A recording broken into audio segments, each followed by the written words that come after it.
ത്രിയേക ദൈവത്തിൻ്റെ ധന്യതിരുനാമത്തിൻ്റെ മഹത്വം ഉണ്ടാകട്ടെ. എന്നെ കേൾക്കുന്ന എൻ്റെ സഹോദരി സഹോദരന്മാരെ, ഇന്ന് വലിയ വെള്ളിയാഴ്ചയാണ്. 2000 വർഷങ്ങൾക്ക് മുമ്പ് നമ്മുടെ രക്ഷയ്ക്ക് വേണ്ടിയും അധമ്യവർഗത്തിൻ്റെ വിമോചനത്തിന് വേണ്ടിയും ഗാഗുൽഥാമലയിൽ മൂന്നാണിയിൽ നമുക്ക് വേണ്ടി യാഗമായി തീർന്ന കർത്താവിനെ ഓർക്കുന്ന വലിയ വെള്ളിയാഴ്ചയാണല്ലോ ഇന്ന്.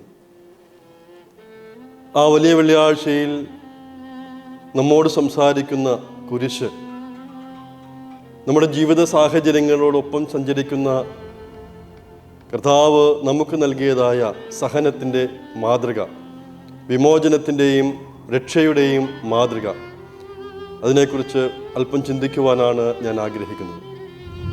കുരിശ് നൽകുന്നതായ സന്ദേശം എന്താണ്?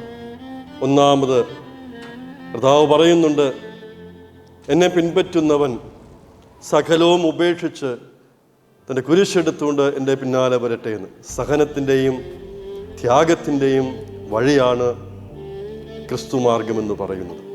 രണ്ടാമത് ക്രിസ്തു കുരിശിൽ കിടന്നുകൊണ്ട് തന്നോടൊപ്പം ശിക്ഷിക്കപ്പെട്ടതായ കള്ളനോട് പറയുന്നുണ്ട്, ഇന്ന് നീ എന്നോടൊപ്പം പറുദീസയിലിരിക്കുമെന്ന്.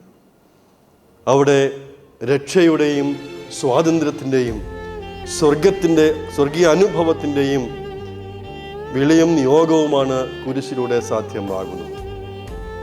മൂന്നാമത് കർത്താവ് തൻ്റെ അമ്മയോടും പ്രിയ ശിഷ്യനോടും പറയുന്നുണ്ട്, ഇതാ നിൻ്റെ മകനെന്നും ഇതാ നിൻ്റെ അമ്മയെന്നും. തകർന്നു പോയവൻ്റെയും തളർന്നു പോയവൻ്റെയും രക്ഷയുടെ പ്രത്യാശയുടെ ഇടമാണ് കുരിശ്. നമ്മെ സംബന്ധിച്ച് കുരിശ് കർത്താവിനോട് ചേരുന്നതായ ആ ത്യാഗത്തിൻ്റെ, ആ സ്നേഹത്തിൻ്റെ, രക്ഷയുടെ ഇടമായി തീരണം.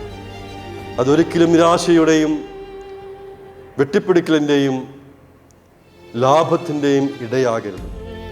ഈ ദിവസം നമ്മെ സംബന്ധിച്ച് കർത്താവിനോടൊപ്പം കർത്താവ് നമുക്ക് വേണ്ടി നൽകിയതായ ആ രക്ഷയുടെ അനുഗ്രഹത്തിൻ്റെ കൃപയുടെ ഭാഗമാകുവാൻ ഇടയാകട്ടെ എന്ന് പ്രാർത്ഥിച്ചുകൊണ്ട് ആശംസിച്ചുകൊണ്ട് എൻ്റെ വാക്കുകൾ അവസാനിപ്പിക്കുന്നു. അനുഗ്രഹീതമായ ഒരു ഉയർപ്പും ഒപ്പം തന്നെ ദൈവത്തിൻ്റെ കൃപയുള്ളതായ ഒരു വർഷവും നമുക്കെല്ലാവർക്കും ലഭ്യമാകട്ടെ എന്ന് ആശംസിക്കുകയും പ്രാർത്ഥിക്കുകയും ചെയ്യുന്നു. ദൈവം തമ്പുരാൻ നമ്മളെല്ലാവരെയും ഒരുപോലെ അനുഗ്രഹിക്കട്ടെ.